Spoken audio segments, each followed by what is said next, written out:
Hey there, English learners. Welcome back to Easy English Class. I'm Marco, and I'm here with my enthusiastic co-host, Erika. Today we're exploring going to future tense, which is one of the most practical and commonly used ways to talk about future plans in English. Hi, Marco. I'm so excited about this lesson because going to is absolutely essential for everyday conversation. Whenever you want to share your plans, intentions, or predictions, you use this structure. It's much more common in spoken English than will for planned actions. Before we begin, please subscribe to Easy English Class and hit that notification bell. Today we'll explain how to use going to for all your future plans, from weekend activities to life-changing goals. If this lesson helps you express your intentions confidently, please give us a thumbs up.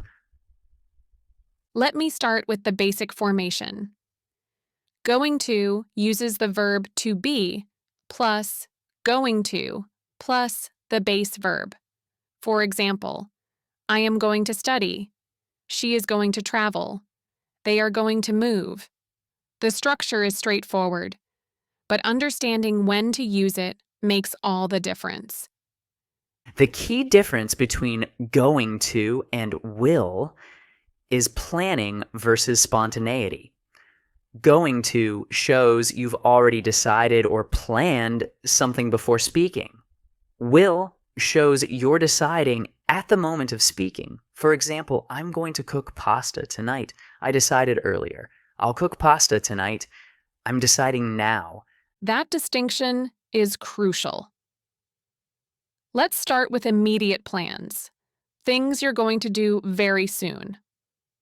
Marco, what are you going to do after we finish filming this episode today? Great question. After we finish filming, I'm going to review the footage and check the audio quality. Then I'm going to grab lunch at my favorite cafe because I'm starving. Later this afternoon, I'm going to edit this video and prepare materials for next week's lesson. These are all definite plans I've already made. Perfect examples of immediate future plans. My day looks different. I'm going to meet my sister for coffee right after this. We're going to discuss our mother's birthday plans because it's coming up next month. Then I'm going to go grocery shopping because my refrigerator is almost empty. See how going to expresses intentions we've already decided on? Exactly.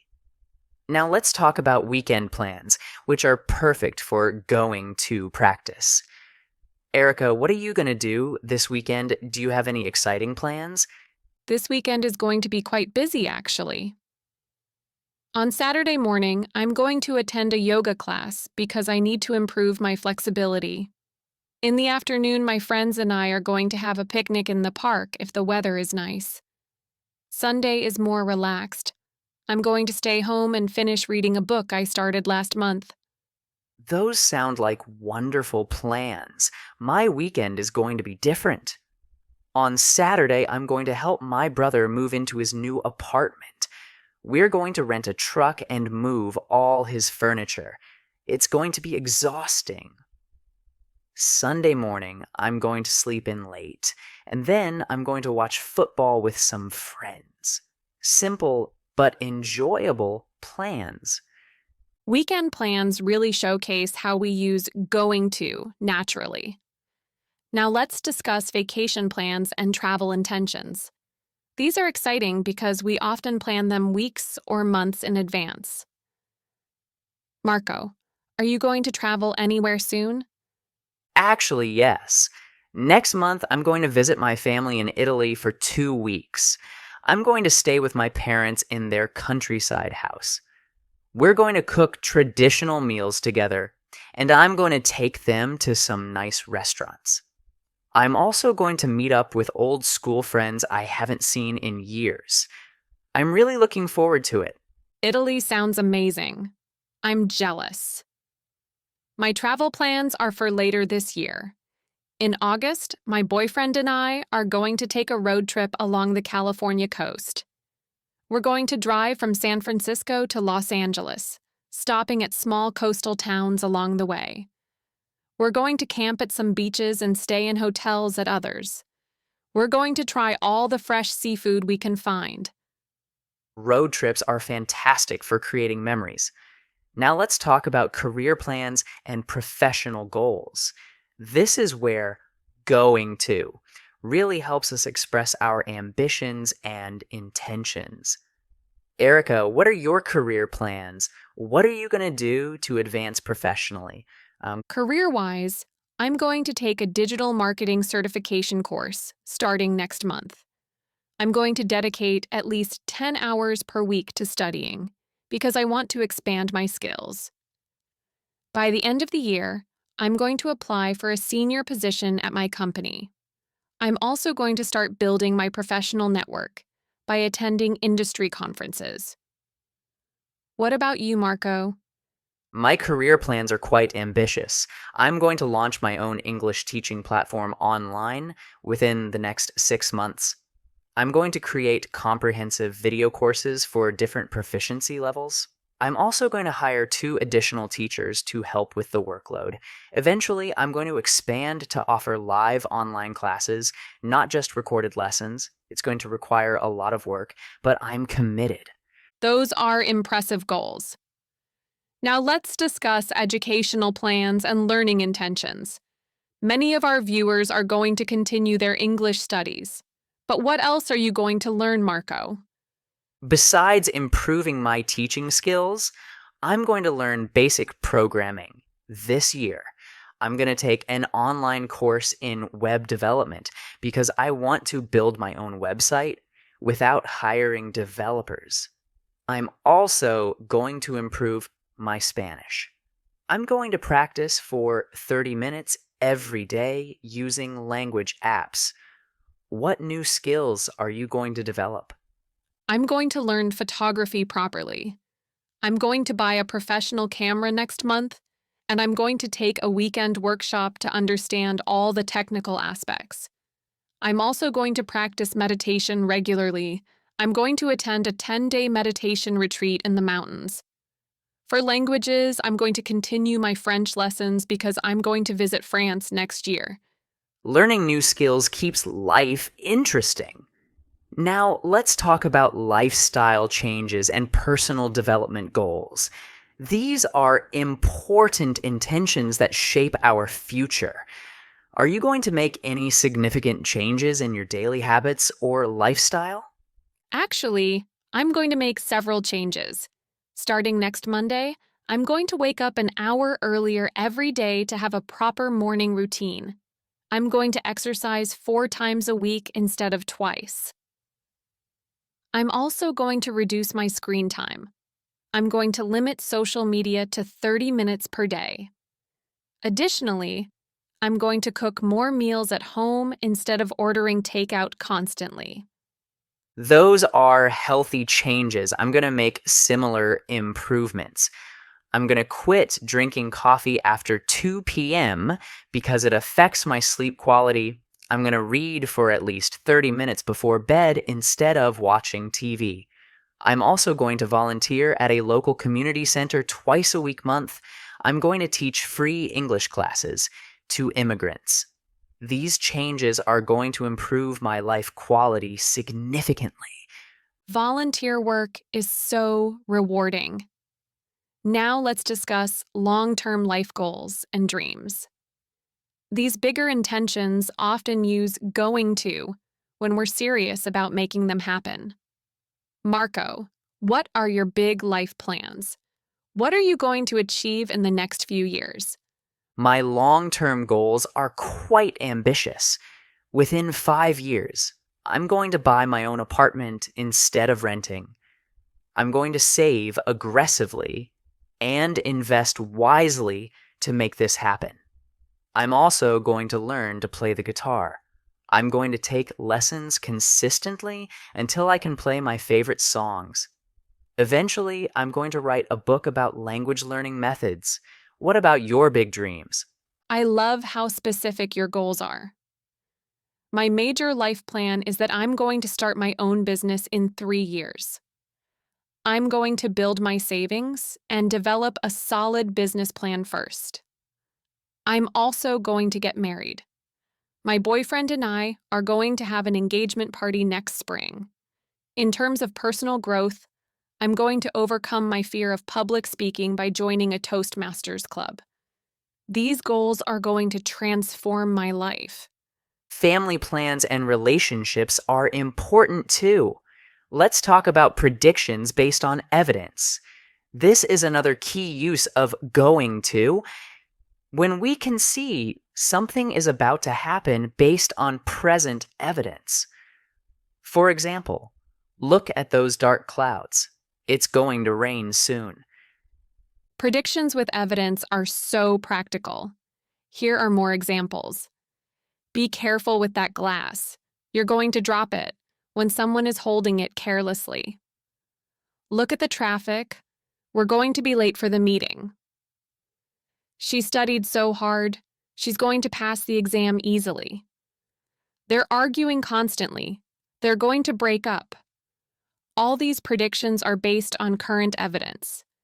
Now let's discuss questions with going to, because asking about others' plans is essential for conversation. The structure inverts. Are you going to? Is she going to? What are you going to do? When are they going to arrive? Let's practice with real questions, Erika. Sure. Marco, are you going to continue making YouTube videos next year? What topics are you going to cover? When are you going to launch your online platform? How are you going to find time for all these projects? These questions naturally flow in conversation when discussing future plans. Great questions. Yes, I'm definitely going to continue making videos. In fact, I'm going to increase from 1 to 2 videos per week. I'm going to cover more advanced grammar topics and real-life English conversations. I'm going to launch the platform in September, and I'm going to manage my time better by creating a strict schedule. See how naturally we discuss plans through questions and answers? Questions make planning conversations interactive. Now let's address negative forms. When we're not going to do something, we add not after the verb to be. I'm not going to work tomorrow. She isn't going to attend the party. They aren't going to buy that house. Negatives are common when declining invitations or changing plans. Negative forms are very useful. More examples. I'm not going to waste time on social media anymore. We're not going to drive. We're going to take the train instead. He isn't going to quit his job until he finds a better one. They aren't going to wait any longer. Negatives often explain why we're choosing different options. Let's discuss short answers, which make conversation natural. Are you going to the party? Yes, I am, or no, I'm not. Is she going to apply for the position? Yes, she is, or no, she isn't. We don't need to repeat the full verb. Just the auxiliary verb to be is enough. Short answers are essential for fluid conversation. Now let's address common mistakes. Mistake 1, forgetting to be in the structure. Wrong. I going to study tonight. Correct. I am going to study tonight. You always need the correct form of to be, am, is, or are. Mistake 2. Using will and going to together. Wrong. I will going to travel. Correct. I'm going to travel, or I will travel. Choose one future form, not both. They serve different purposes, so mixing them is grammatically incorrect. Mistake 3, using going to for spontaneous decisions. Wrong. Someone's at the door. I'm going to answer it. Correct. Someone's at the door. I'll answer it. Use will for decisions made at the moment of speaking, not going to, which suggests prior planning. Mistake 4. Confusing going to go with just going. Both are correct, but have different uses. I'm going to the store means you're traveling there. Simple present, continuous for future. I'm going to go to the store adds emphasis or clarifies intention. Both work, but the first is more common in spoken English. Let's compare going to and will side by side to clarify when to use each. I'm going to have lunch with Sarah tomorrow. Planned arrangement. I'll have lunch with you. Let me check my schedule. Offering or deciding now. The planning versus spontaneity distinction is crucial. More comparisons help. We're going to move to a bigger apartment next year. Planned decision. We'll move if we find something affordable. Conditional willingness. I'm going to start exercising regularly. Intended change. I'll start tomorrow. Spontaneous promise, often less serious. Time expressions commonly used with going to include tomorrow, next week, next month, next year, soon, later, this weekend, in a few days, in the future, eventually. These signal we're talking about planned future actions. Let's give our viewers practical homework. Write 5 sentences in the comments. One about your immediate plans today, one about this weekend, one about a trip or vacation, one career or educational goal, and one lifestyle change you're going to make. Use going to correctly and show us you understand. Also, try asking someone a question using going to this week. It could be, what are you going to do this weekend? Or are you going to watch the game tonight? Practice making it natural in real conversations, not just in writing. Before we finish, remember that going to is one of the most frequently used future forms in English because we're always making plans and sharing intentions. Native speakers use it constantly for everything from tiny plans like, I'm going to make coffee, to life-changing decisions like, I'm going to move to another country. The beauty of going to is how it makes your English sound more natural and intentional. Instead of vague statements, you express clear plans and serious intentions. This shows you're organized, thoughtful, and committed to your goals, all positive qualities in both personal and professional contexts. Thank you for joining us on this comprehensive going to future journey. Remember to subscribe to Easy English Class and ring that notification bell. If this lesson helped you understand how to express your future plans clearly, please share it with other English learners. We'll see you next week for another essential grammar topic. Until then, practice using going to for all your plans and intentions. The more you use it, the more natural it becomes. Take care, everyone. We're going to create more amazing lessons for you, and you're going to improve your English every single day. Keep practicing and believing in your progress.